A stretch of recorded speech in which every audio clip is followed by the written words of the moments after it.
Hello and welcome to this episode of Addis Dialogue. In this edition, we have a guest, lawyer Kiya Tsegaye. I am your host, Daniel Kasahon. How and why Ethiopia descended into this warring situation and resulted in loss of lives and destruction of properties? And what does the law say about accountability in this scenario? Many more questions to be raised and discussed with my guest, lawyer Kiya Tsegaye. Welcome to the studio. Thank you for having me today.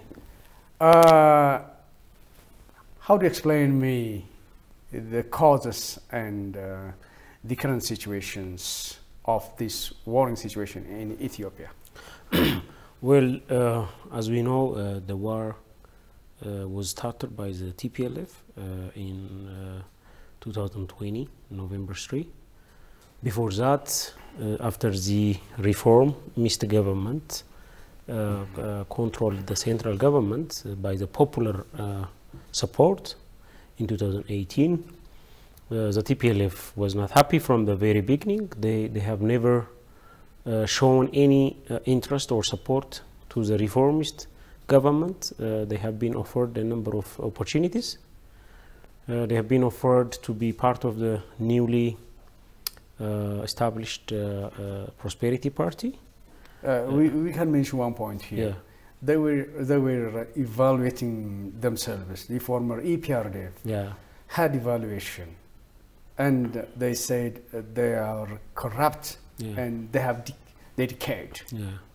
And their administration was. This tells you that there were lack of good governance, there was maladministration, and lots of adversities. So the problem we can trace back. Of course, absolutely, because you know, if we see broadly, the 27 years TPLF dominated government has committed a number of human rights violations.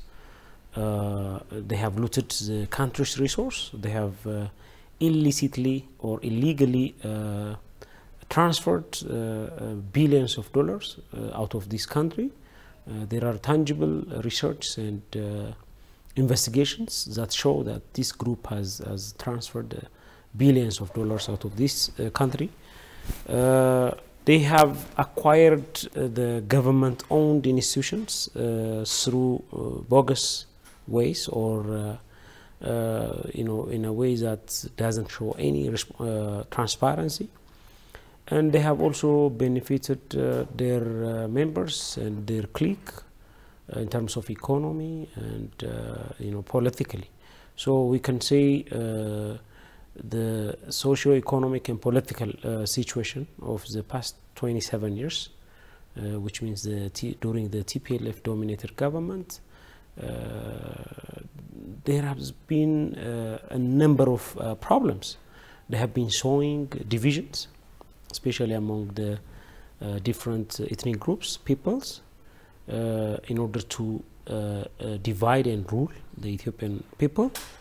And there was also fake federalism. You know, there have been very few people from palace or from Arat Kilo were ordering and you know, ruling the whole part of this nation. So we can, in short, say there is no crime that they have not committed during their rule.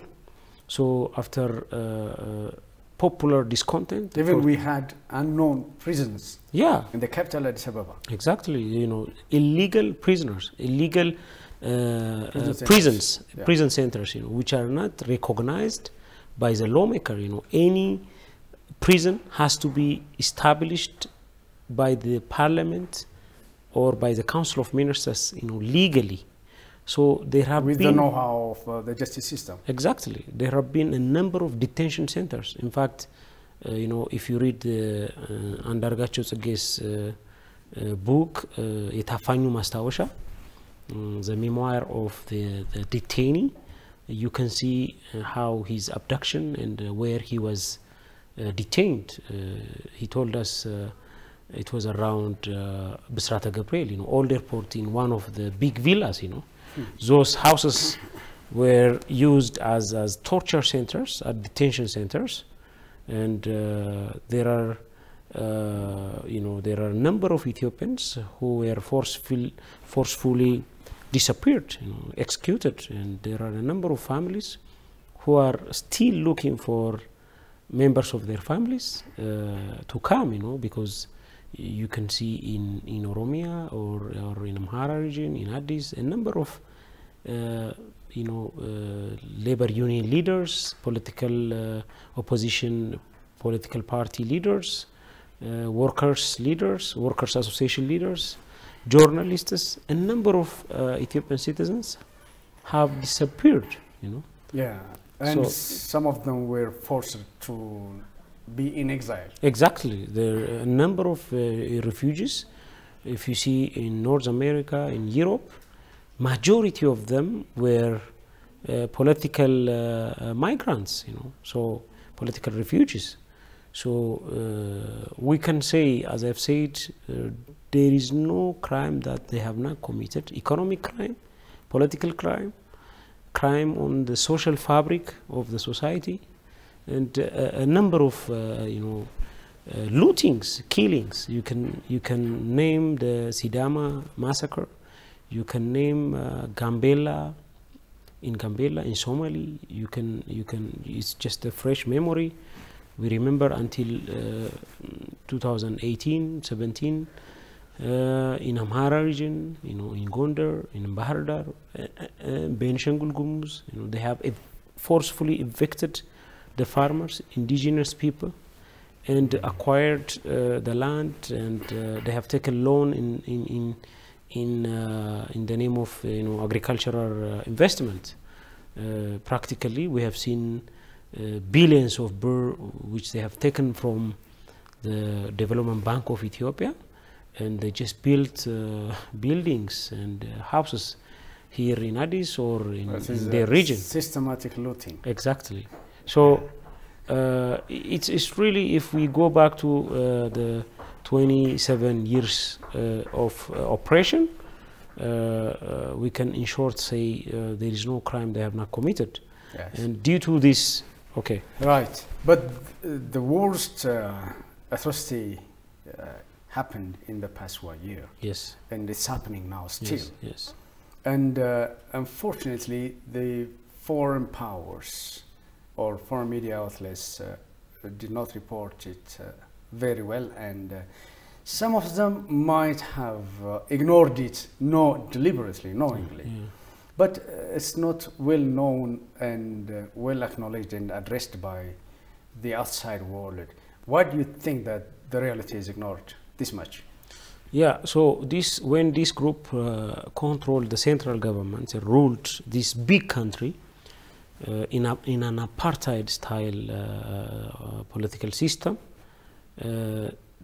they had the blessing of the Western governments, because this group was acting like a puppet government or a vassal, and these Western governments and some politicians in Western governments, they had direct economic relationships with this criminal group, since they were in guerrilla fighting. Some of the best friends of the TPLF, they were journalists who came to Tigray, and they have been they had deep connections.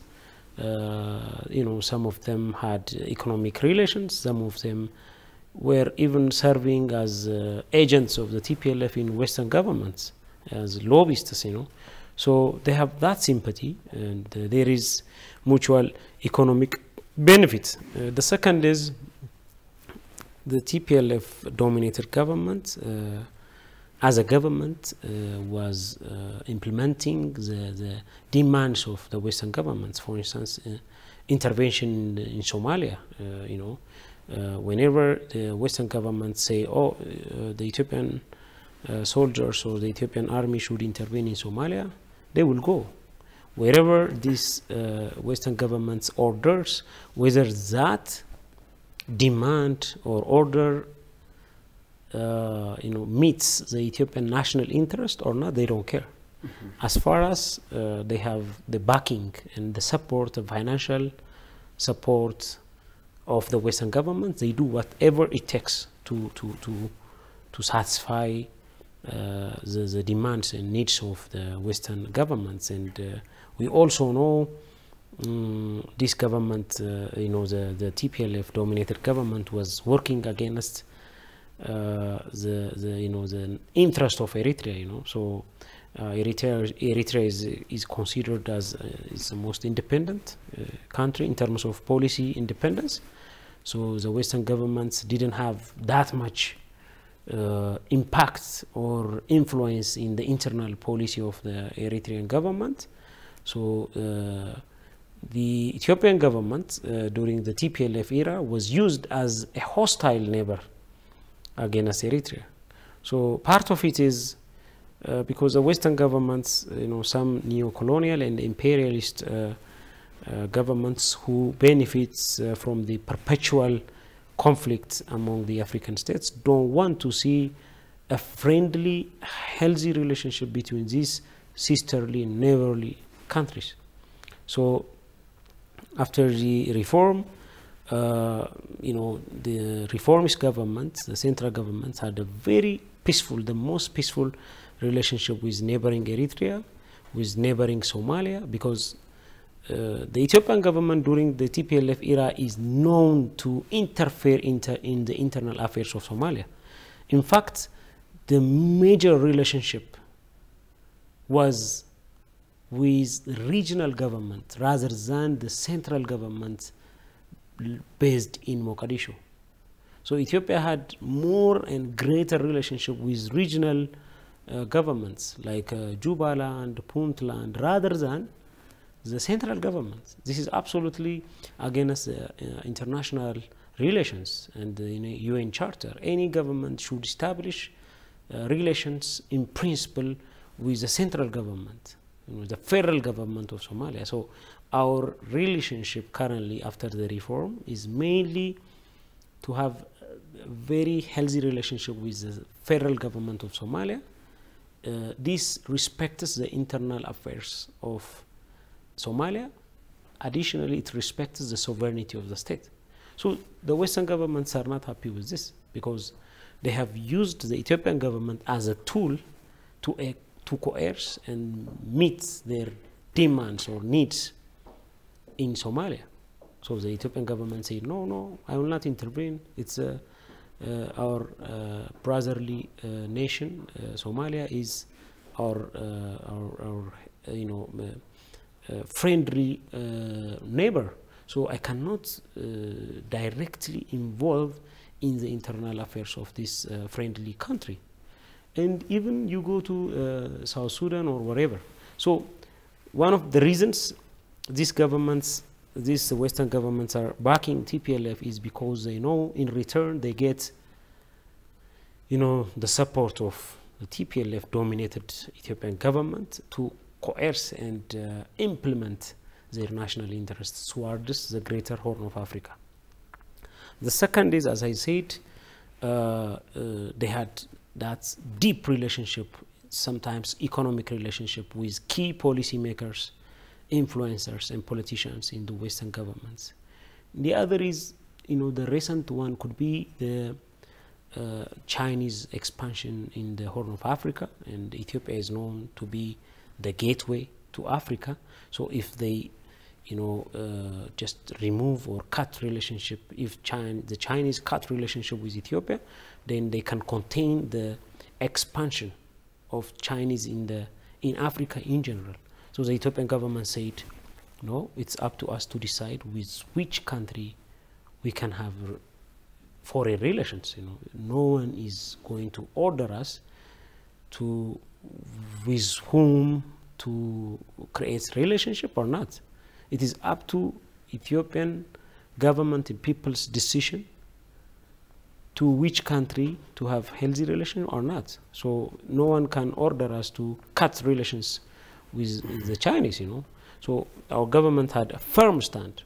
The other could be attributed to the Nile politics, So the Egyptians all of this, when you add it, this is why they are more of in support of this criminal group. There could be many reasons. Yes. Okay, let's come to accountability. Yeah. Atrocities are happening by the terrorist TPLF group in the northern part of Ethiopia, in the Amhara region, in the Afar region. Yeah. And there were lots of losses of human lives and destruction of properties. And there is a war crime committed there. Yeah.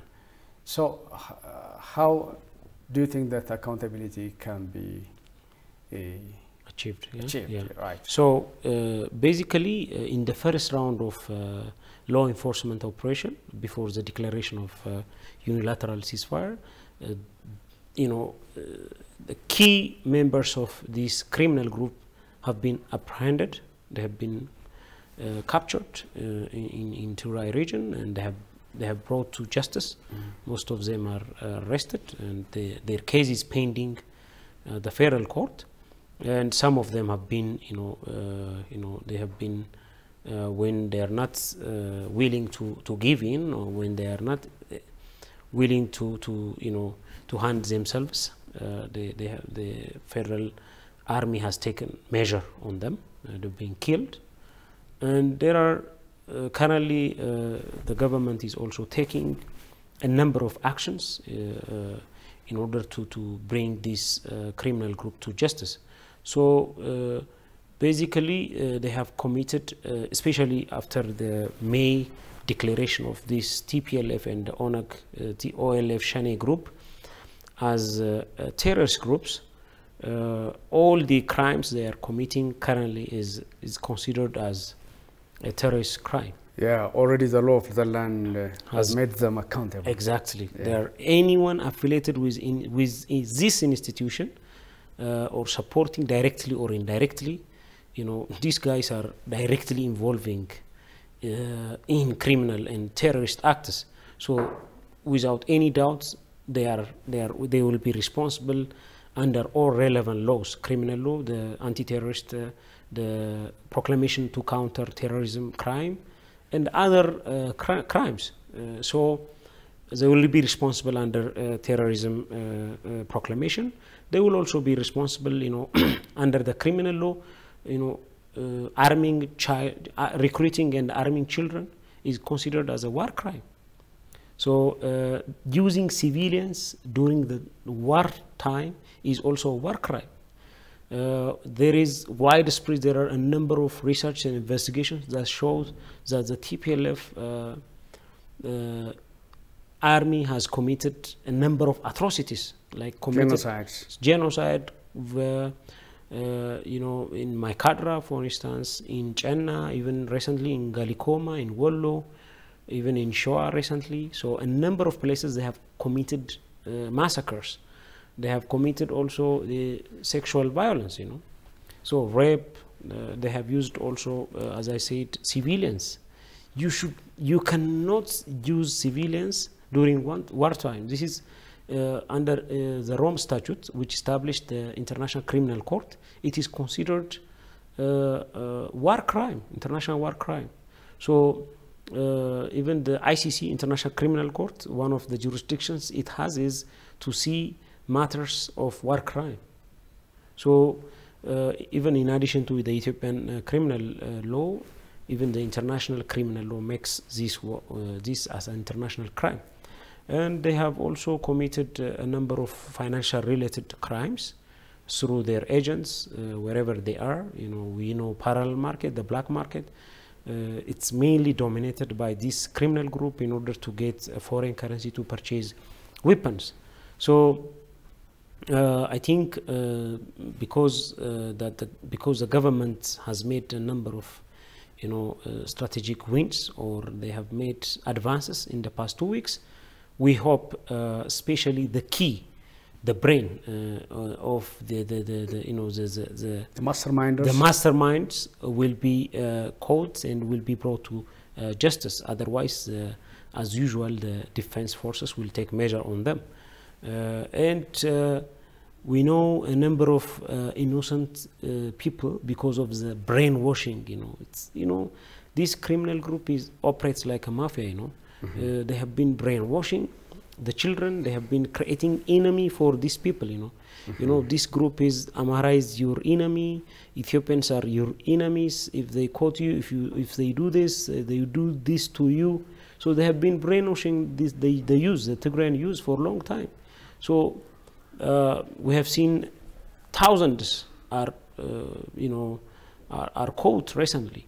So I hope they will get some kind of rehabilitation or a kind of skill-oriented trainings, and the government, you know, these innocents, after making the detailed investigation, governments can, the government can give them rehabilitation training, and they can be productive citizens. You know. Okay, let's come to the recently leaked video, in which we find Ambassador Birhanu ገብረክርስቶስ and Dr. Lani Gebremeድህን, Professor Isaac, and other foreign powers were plotting against Ethiopia's interests, against the government. And how do you think that those people can be made accountable?